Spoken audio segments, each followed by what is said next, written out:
કાંકરેજ તાલુકાની બનાસ નદીમાં એટલે કે સિહોરી કંબોઈ દુદાસણની હદમાં આવેલી આ નદી છે અને બેફામ રીતે રેત ઉપડી રહી છે.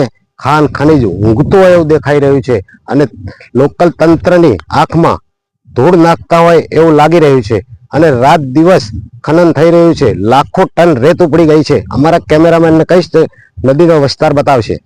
કાંકરેજ તાલુકાની જીવાદોરી સમાન ગણાતી બનાસ નદીના પટમાં સતત બિન અધિકૃત રેતી ખનન કરવામાં આવી રહ્યું છે, જેમાં સિહોરી, કંબોઈ અને દુદાસણા હદમાં આવેલા બનાસ નદીમાં ભૂમાફિયા દ્વારા અડીંગો જમાવ્યો હોય તેવું લાગી રહ્યું છે. ત્યારે ડમ્પર અને હિટાચી મશીન દ્વારા ખુલ્લેઆમ રેતી ભરાઈ રહી છે. જિલ્લાનું ખાન ખનીજ વિભાગ ઊંઘતું હોય તેવું લાગી રહ્યું છે. ત્યારે નદીમાં 20 ફૂટ મોટી ખાઈ જેવા ખાડા દેખાઈ રહ્યા છે. ત્યારે સ્થાનિક તંત્રની આંખોમાં ધૂળ નાખી રહ્યા હોય તેવું દેખાઈ રહ્યું છે, જેમાં કાયદેસરની પૂરની લીઝના ઓથા હેઠળ ચાલતી બેફામ ખનીજ માફિયાઓ દ્વારા રેત ચોરી કરવામાં આવી રહી છે. જેમાં બનાસકાંઠા ખાન ખનીજ વિભાગ દ્વારા કંબોઈ ચોકડી ઉપર પોઈન્ટ ફાળવવામાં આવ્યો છે. તેમ છતાં માત્ર 5 કિલોમીટરની હદમાંથી ખુલ્લેઆમ બિન અધિકૃત રેતી ઉપડી રહી છે.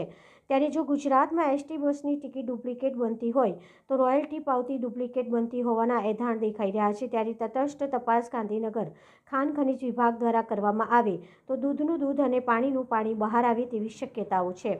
અહેવાલ જયંતિભાઈ ઠક્કર, સિહોરી, કાંકરેજ.